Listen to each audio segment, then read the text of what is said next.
नहमदुहु व नुसल्ली अला रसूलिहिल करीम।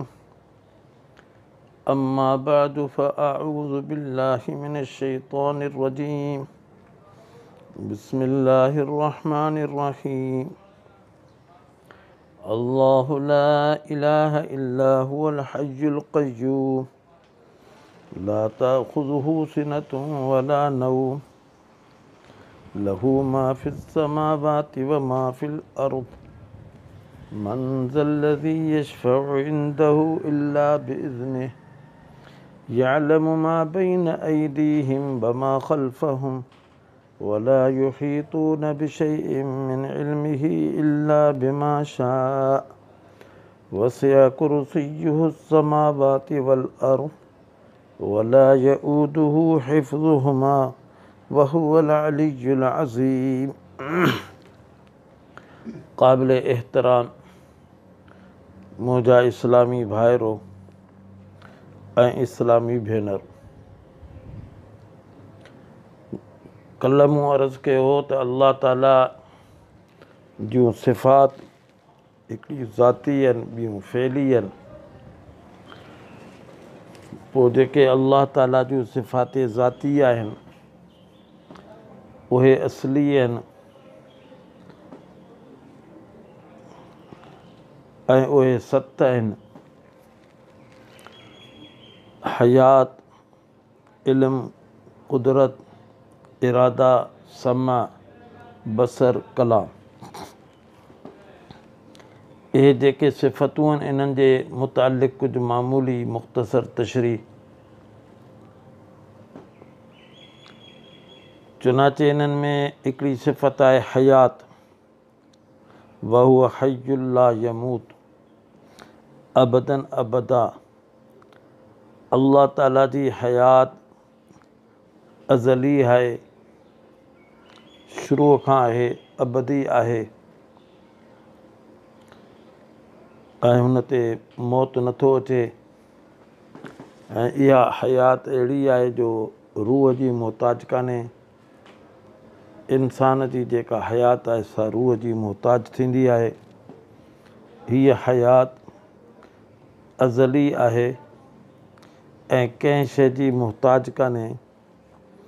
अज़ली इन करे आहे त अगरि अल-इयाज़ु बिल्लाह इहा अज़ली न रहे बल्कि कंहिं ज़माने में उन ते फ़नाइयत अचे त पोइ जहान खे बाक़ी रखणु ऐं उन खे ठाहिणु, किन शयुनि खे वजूद में आणणु नामुमकिन थी पवंदो।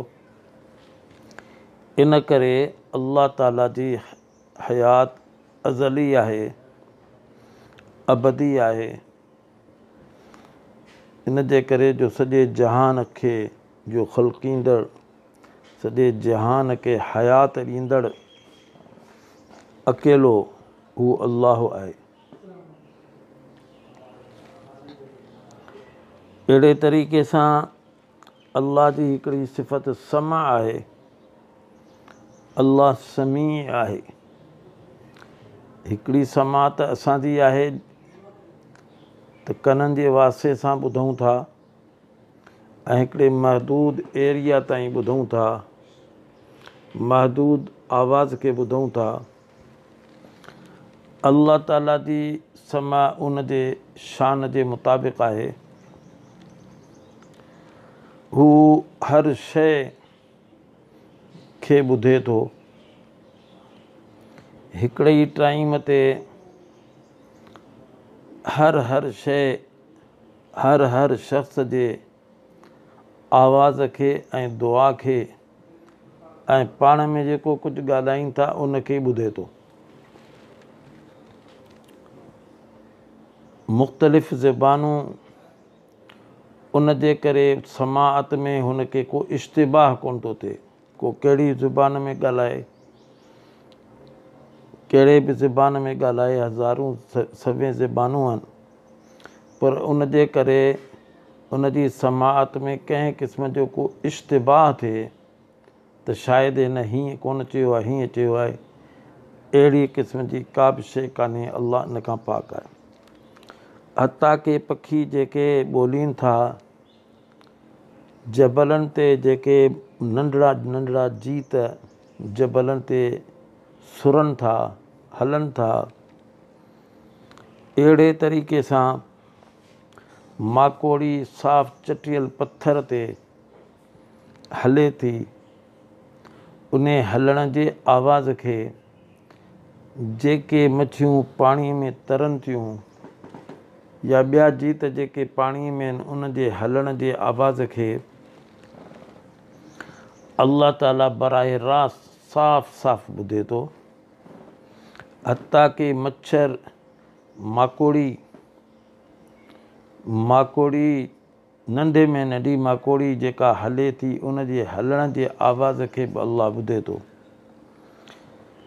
मच्छर ऐं माकोड़ी इन्हनि जे जिस्म में बि रतु आहे ऐं इहो रतु हिकिड़े संद मां ॿिए संद ॾे वञे थो नसुनि जे ज़रिए सां।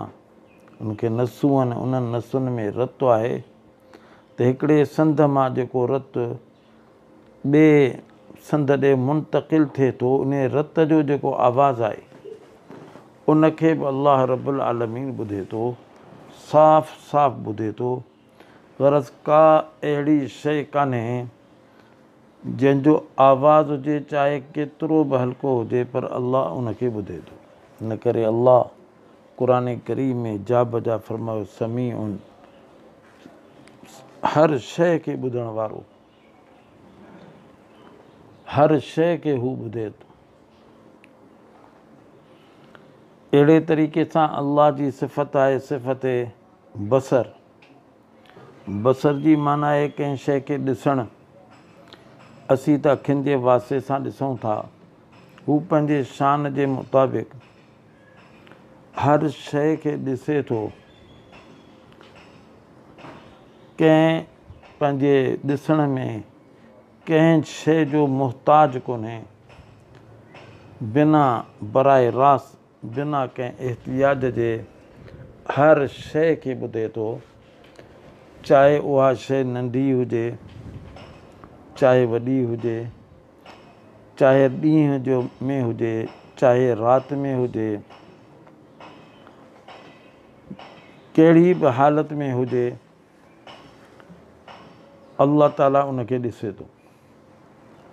हू समी बसीर आहे, बसीरुन बिकुल शइ, हर शइ खे ॾिसण वारो आहे। का बि शइ उन जे नज़र इल्तिफ़ात खां ग़ाइब कान्हे। हर शइ खे हू ॾिसे थो ऐं हर वक़्तु ॾिसे थो। इन में कंहिं वक़्त जी तख़सीस कान्हे, कंहिं जॻह जी तख़सीस कान्हे, कंहिं मकान जी तख़सीस कान्हे, शइ जे नंढे वॾे हुजण जी तख़सीस कान्हे। बिला कंहिं तख़सीस जे नंढी वॾी, ऊंदाहि में, रोशनीअ में, हर शइ खे अल्लाह ताला ॾिसे थो ऐं बिना कंहिं वास्ते जे, बिना कंहिं आले जे, बिना कंहिं ज़रिए जे, बिना कंहिं वसीले जे हू ॾिसे थो। इहा अल्लाह ताला जी सिफ़त आहे। अहिड़े तरीक़े सां अल्लाह जी सिफ़त इल्म आहे, आलिम आहे, अलीमुम बिज़ाति सुदूर। सीने में जेके शयूं खटकनि थियूं, अल्लाह उनखे बि ॼाणे थो। हिकिड़ो इल्मु त असांजो हूंदो आहे अखियुनि जे ज़रिए सां, कननि जे ज़रिए सां या कंहिं ॿिए आले चखण जे ज़रिए सां। अल्लाह ताला इन्हनि सभिनी आलनि ज़रियनि जो मुहताज कोन्हे। बिना कंहिं आलनि जे, बिना कंहिं ज़रियनि जे, बिना कंहिं वास्तनि जे हर शइ जो इल्मु रखे थो। हर उहा शइ जेका थी चुकी, थी रही आहे ऐं मुस्तक़बिल में थींदी। आलम अज़ल खां ई अल्लाह ताला हर शइ खे ॼाणे थो त फलाणी शइ फलाणे टाइम ते, फलाणे मक़ाम ते थींदी ऐं हिन तरीक़े सां थींदी। इहो अल्लाह ताला जो इल्मु अज़ली आहे। इन जे करे अल्लाह खे सभु कुझु पहिरीं मालूम आहे। घर में बल्कि बेतहाशा शयूं जेके बि अचनि थियूं ऐं हिन खां पोइ ईंदियूं या अची चुकियूं, इहे त बाद में आयूं, लेकिन अल्लाह ताला खे इल्मु उन्हनि जो पहिरीं हो ऐं जीअं इल्मु हो उन जे मुताबिक़ थी रहियो आहे। क़ुरान करीम में अल्लाह ताला कई जायुनि ते इल्म जो लफ़्ज़ जिते बि असीं पढ़ूं था त उते इन ई जो तज़किरो आहे, यअलमु मा तुसिर्रून व मा तुअलिनून, जंहिं शइ खे अव्हीं पोशीदा था करियो ऐं जंहिं शइ खे तव्हां अलानिया था करियो उनखे हू अल्लाह ॼाणे थो। वल्लाहु अलीमुम बिज़ाति सुदूर, ऐं अल्लाह जेके सीने में तव्हांजे शयूं आहिनि, वसवसा आहिनि, खटखटा आहिनि, उन्हनि खे बि ॼाणे थो। हता के अगरि ज़मीन जे तह में को पखी आहे, कांग आहे, उहो पर खे लोॾे थो, उन जो बि अल्लाह खे इल्मु आहे। उहो बि अल्लाह जे इल्म खां मख़फ़ी कोन्हे। अल्लाह ताला ॿिए हंधि फरमायो, यअलमु मा यलिजु फिल अर्ज़ व मा यख़रुजु मिनहा व मा तारुज, ॼाणे थो, यअलमु मा यलिजु फिल अर्ज़, जेका शइ ज़मीन में दाख़िल थिए थी अल्लाह उनखे ॼाणे जो त कहिड़ी शइ दाख़िल थी रही आहे। वमा यख़रुजु मिनहा, ऐं जेका शइ ज़मीन मां निकिरे थी उनखे ॼाणे थो। मामूली सलो जेको ज़मीन में हारी सटियो उनखे बि अल्लाह ॼाणे थो। वरी उन सिले मां, दाणे मां जेका नंढड़ी सुईअ वांगुरु शइ निकिरे थी उनखे बि अल्लाह ॼाणे थो। वमा यनज़िलु मिनस समाए, आसमान मां जेका शइ नाज़िल थिए थी, बारिश नाज़िल थिए थी, उन जे हर फुड़े खे पेशगी ॼाणे थो। उहो फुड़ो नंढो हूंदो, वॾो हूंदो, किथे किरंदो, नाफ़े थींदो, मुज़िर थींदो, ॼाणे थो। वमा यारुज मिनहा, ऐं ज़मीन मां जेका शइ मथे चढ़े थी हवा जे ज़रिए सां, ककरनि जे ज़रिए सां या ॿियनि ज़राए सां आमाल चढ़नि था वग़ैरह वग़ैरह, वमा यारुज मिनहा, उन्हनि सभिनी शयुनि खे अल्लाह ॼाणे थो। इहो अक़ीदो रखिणो आहे। इहो अक़ीदो रखिणो आहे त इन्हनि सभिनी कैफ़ियतुनि खां अल्लाह बाख़बर आहे। का बि कैफ़ियत अहिड़ी कान्हे जंहिंखां अल्लाह बेख़बर हुजे। सूरत लुक़मान में अल्लाह ताला फ़रमायो, हीअ पहिरीं आयत सूरत हदीद जी हुई। सूरत लुक़मान में अल्लाह फ़रमायो, या बुनय्या इन्नहा इन तक मिस्क़ाल हब्बतिन मिन ख़र्दलिन फ़तकुन फ़ी सख़रतिन औ फ़िस समावाति औ फ़िल अर्ज़ यअति बिहल्लाह इन्नल्लाह लतीफ़ुन ख़बीर। अल्लाह ताला हज़रत लुक़मान हकीम जे ज़रिए सां उन जे पुट खे नसीहत करणु थो चाहे।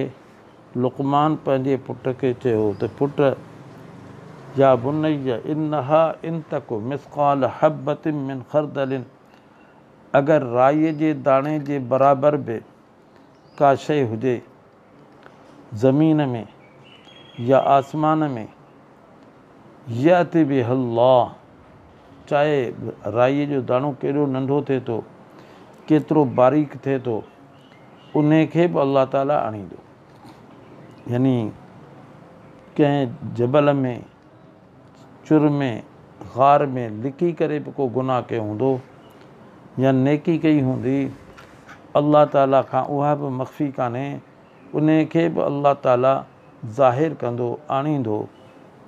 इहे आयतूं, इन खां अलावा ॿियूं केतिरियूं सारियूं आयतूं आहिनि, उहे सभु दलालत थियूं कनि त अल्लाह खे हर शइ जो इल्मु आहे। हर शइ जो इल्मु आहे। हता के जेका शइ वाजिबु आहे उन जो बि अल्लाह खे इल्मु आहे। जेका शइ महाल आहे, जंहिंजो वजूद महाल हुजे, उन जो बि अल्लाह ताला खे इल्मु आहे। मशहूरु क़िसो आहे, इन ते ॻाल्हि खे ख़तमु था करियूं। हज़रत मूसा अलैहिस्सलाम खे अल्लाह ताला फ़रमायो त हीअ साम्हूं चट्टान आहे, अव्हां इन ते हथोड़ो हणो, हिकिड़ो दफ़ो हयूं, अल्लाह फरमायो ॿीहर हणो, ॿीहर हयूं, अल्लाह फरमायो टीहर हणो। जॾहिं में 30 हयूं त हिकिड़ो जीत हो सफ़ा नंढिड़ो, ऐं उन जे वात में साओपन हो, साओपन हो, ऐं हू चवे पियो, ऐं अल्लाह ताला हुन जी ॿोलीअ खे हज़रत मूसा अलैहिस्सलाम खे ॿुधाए पियो, ऐं हू चए पियो सुबहान मन यरानी व मन यस्माउनी व मन यरज़ुक़नी, पाक आहे ओ अल्लाह जेको मूंखे ॾिसे पियो इन हालत में, इते बि इन अंदरि पथर जे अंदरि मूंखे ॾिसे पियो ऐं मूंखे रोज़ी ॾिए थो, यरज़ुक़नी पन मुंहिंजे वात में आहे, इहो अल्लाह ॾिनो आहे, ऐं मूंखे ॿुधे थो, यस्माउनी जेको आऊं उनखे पुकारियां थो उनखे ॿुधे थो। त अल्लाह ताला बसा औक़ात इन्हनि जीतनि जी तांबड़नि खे बि ॼाण ॾिए थो, जंहिंसां हू अल्लाह ताला जे न सिर्फ़ु हिकिड़ाईअ जो बल्कि अल्लाह जे मुख़्तलिफ़ सिफ़ात जो बि इज़हार कनि था। अल्लाह ताला सही माना में इन्हनि सिफ़ात जो जेको इस्तिज़हार आहे इन जे मुताबिक़ असांखे अक़ीदो रखण जी तौफ़ीक़ अता फ़रमाए। व आख़िर दावाना अनिल हम्दुलिल्लाहि रब्बिल आलमीन।